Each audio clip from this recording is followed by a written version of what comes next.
everybody. Welcome SWPA, the Submersible Wastewater Pump Association, here with Adam Stolberg and Lisa Riles. We're so excited to have you talking with us today. Welcome. How have you guys been? Hanging in there. Like everyone else. Just like everyone, right? It's been a whole new world, lots to adapt to. Yes. But before we get into it, I'd like to hear a little bit. Can you explain to everyone what SWPA is? Sure. I'm happy to do that. Lisa, feel free to step on me if you want. So SWPA was founded in 1976 with the need to really educate the world on submersible pumps. And for, almost 50 years, we have been doing just that. We promote the education of the water and wastewater industry through various forms of live training, online training, technical resources, all sorts of different things. And really everything in SWPA's educational platform and training is based on the systems approach. So it involves our pump manufacturers, our component manufacturers, our consulting engineers, so that the end user makes sure that anything that they're installing maximizes efficiency, minimizes downtime by creating the entire system. So like I said, we meet 4 times a year as a group. It's really an amazing organization because despite the fact that we have a room full of competitors with sales quotas and demands, when we get together as SWPA, everybody understands that the company logos and the sales goals get pushed to the side, and we're there for the good of the industry, formulating standards, educational materials, and training. And it's really become a nice special organization over the last 5 decades. That's awesome. Especially with Lisa as president. Yes, Lisa Riles, you have broken some major barriers as the first female president of SWPA. Thank you for joining us. And I'd love to Thank you for having us.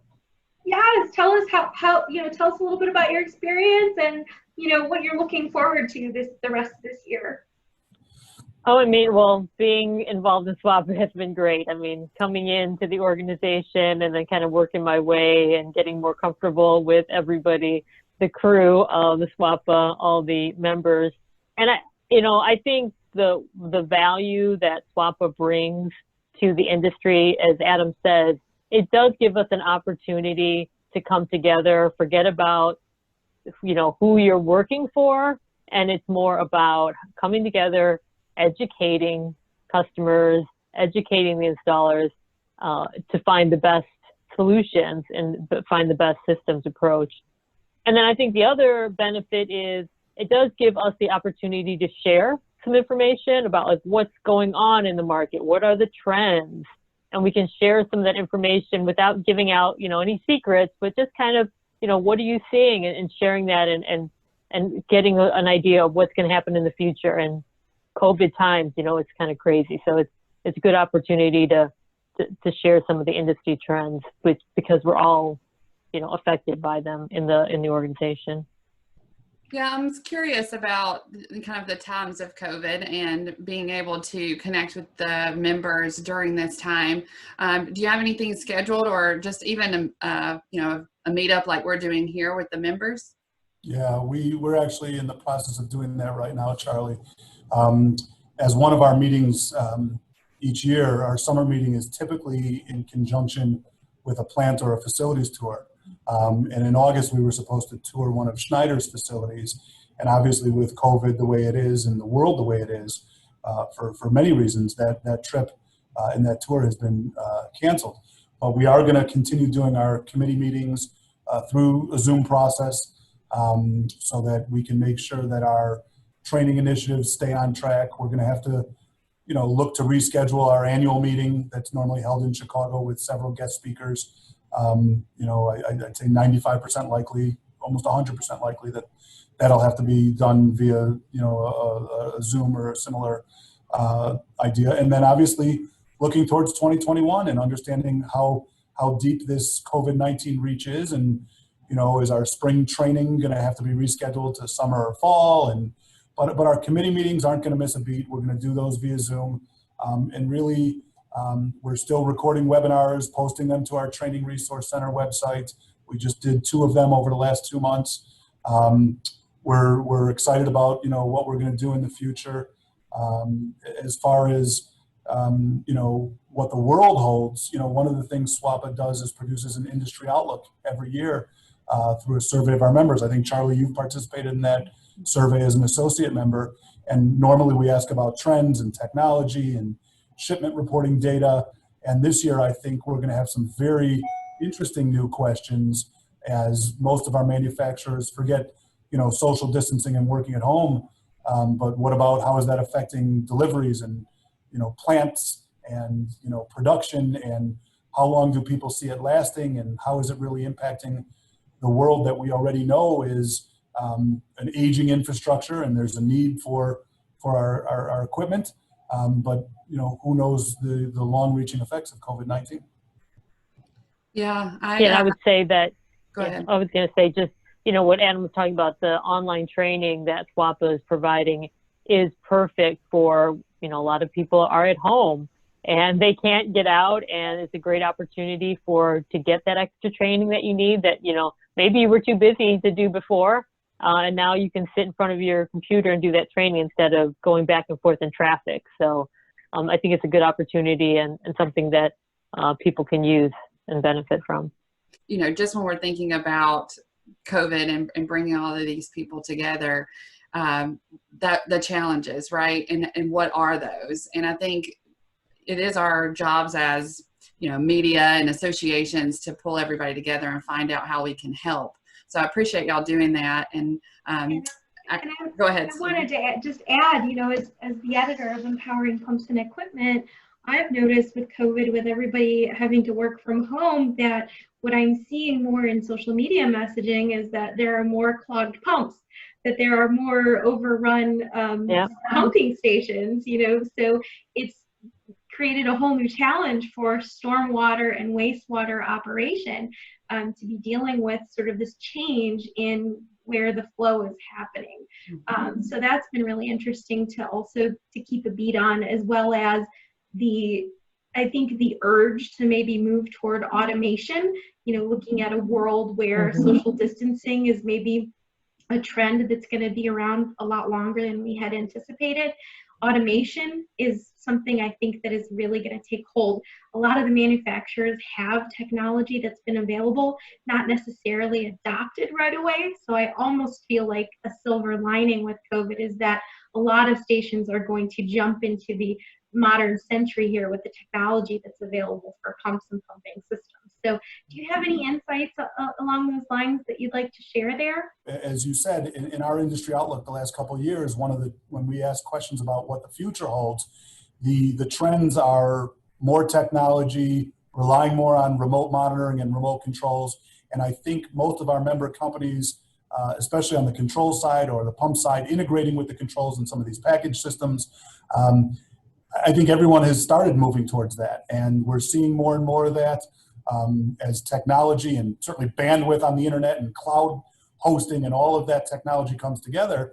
I think we've seen a natural evolution to it. But to Sienna's point, you know, COVID may have, you know, pushed it just a little bit quicker, and some companies may be saying, hey, we need to invest a little bit more in this arena so that we are prepared for more of this remote monitoring, remote alarms, remote control, especially if the field technicians can't be there all the time, you know, in with social distancing, or, you know, 3 people getting in a pit to help lift out a pump during these difficult times. So that remote monitoring, troubleshooting, that's a real important factor today. Building on that is the financial constraints that utilities have now because of everything that's going on. So you were already struggling with your budgets, and now it's even more of an issue. So how can I make sure I'm saving money on my energy costs, my maintenance costs? So this remote monitoring is perfect for how can I balance between, you know, the two. So making that investment and some of that remote monitoring is going to pay itself off soon, so that you don't have to deal with that. So I think that's, it's a good opportunity for the industry to move forward finally. And again, the other side of that coin is dispelling the myths around automation. And people have a lot of fear about automation because, oh no, they'll take my job away, right? So I think it's about reframing our mindset and realizing that automation is not necessarily going to eliminate jobs. What it'll do is create different kinds of jobs, right? So I think, looking at the financial side of, investing in the technology, but investing in upskilling people to be able to take on those new processes and procedures to maintain the systems. So right. And again, and that's where the training comes in, right? Because you're going to have to train that workforce, and the aging workforce, right? You have people who have been doing things and maybe their retirement is coming somewhat soon, and you have a new group, a younger generation, and there is a lot of opportunity in our industry because it's more than, if you just want to say, the mechanical piece to it. There is something technical included in this, and you can have a really good career in this. So that's a part of what SWPA wants to do, to train that younger generation to see the importance of water and wastewater in our industry. And it's a career opportunity for these individuals.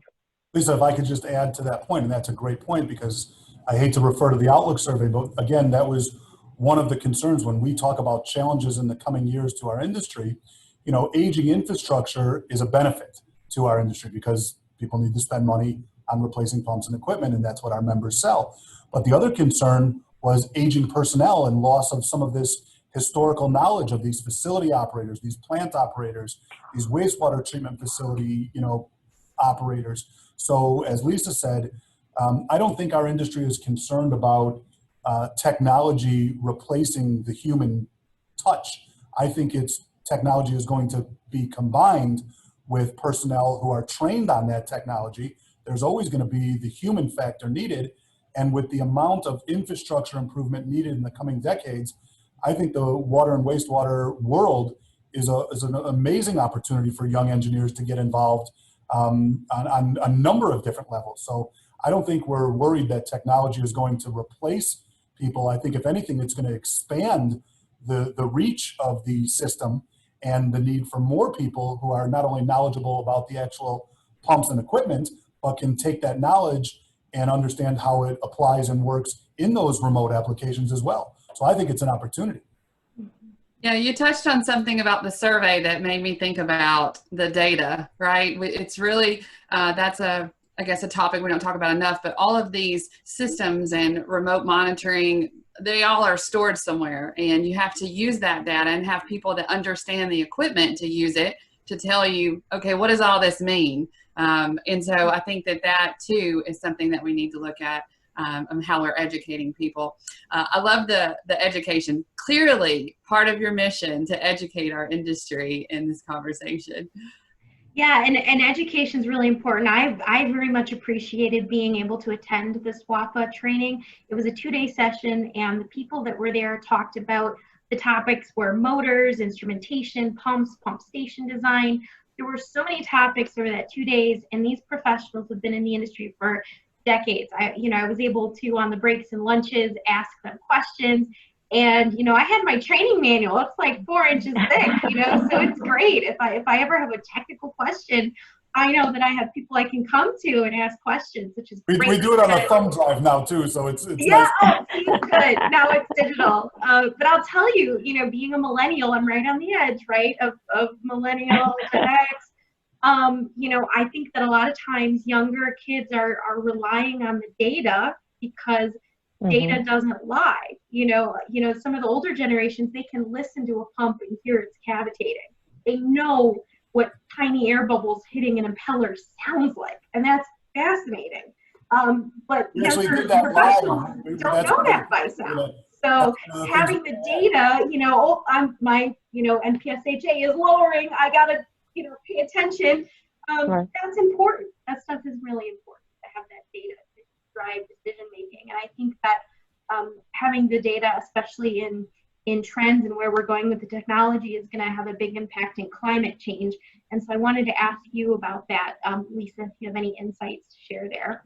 Yeah, I would say, so beyond, right, because COVID we're going to get through COVID, right?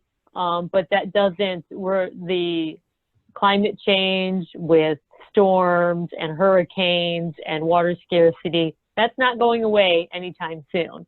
So I'll throw a statistic that water scarcity is predicted by the year 2025 to affect 1.8 billion people in countries and regions that are going to be affected by not having access to water. So, this industry is so critical to making sure as manufacturers that we're providing solutions for people to get clean water, get storm water, dirty water away from them to be safe for themselves, for their homes, for their communities. And that's one of the benefits that, manufacturers that come together and work with SWPA to provide those types of solutions. So again, the water and wastewater industry is phenomenal. I mean, we're doing something good, and it's great to wake up in the morning and say, hey, I'm doing something good. I'm helping the community, and I'm helping people get access to clean water and get rid of that dirty water, and just don't flush that white down the toilet. That's so great. Lisa, this morning I was on a podcast interviewing Tim Neves, who was a producer of The Brave Blue World, which I know your company was a part of that, and just telling that story and kind of reliving that about, we have the technologies to help, and let's figure out a way to get that in the communities where they need it. Right. Agreed. Yeah. Well, we are almost out of time, so I just want to ask, if there's anything else either of you would like to share before we wrap it up. I just hope that things will come out. We'll come out of COVID and we'll get back to doing training, because as much as the online training is fantastic, nothing beats the hands-on training. And I mean, Adam can attest to the last SWPA training that we did, and we had pumps and we had control panels, and people were touching and feeling and taking things apart and putting things together. That's really important as well. So it's good to be able to do the Zoom meetings, but it's even better to get everybody, back together and doing some hands-on things. So that's my last comment. So my last one is to Charlie and Sienna. Thank you. It's through you guys are an associate member of SWPA, and through our partnerships with people like you, that allows us to help have a broader reach and convey our message. And there's, whether it's SWPA or, I'd like to think of SWPA as the leader, but there's lots of education out there. And really what it's gonna take is it's gonna take people realizing that water is a precious commodity, and that whether it's training our professionals or training or educating the people at home who just flush and don't understand that it actually goes somewhere, and there's something behind that. So it's really an amazing industry that we're part of. It's something that most people take for granted, but thank goodness we've got people like Lisa and her company and so many other member companies who are not just worried about today, but looking towards the future and making sure that this valuable commodity of clean water doesn't become a huge issue for so many countries and so many billions of people. And I really appreciate you guys taking the time to get to know SWPA, and we're always happy to be a part of your team as well, Charlie and Sienna. Well, Charlie's she's my hero when it comes to this matter. She's sponsored children overseas to make sure they have clean water, and that was one of the first times I met her and learned that story. I've always been moved by Charlie's love of water and passion for this industry, and just being pump people and realizing the important role that pumps play. So thank you very much for being part of it and for bringing manufacturers together to work together to really make positive change in the industry. Thank you all for joining us and sharing that today. Thank you, Sienna. I do love it. I love all the work that y'all do, and we know water's life and pumps are vital to life. So thank y'all so much for being here today. Thanks for having us, guys. Thank you. Take care.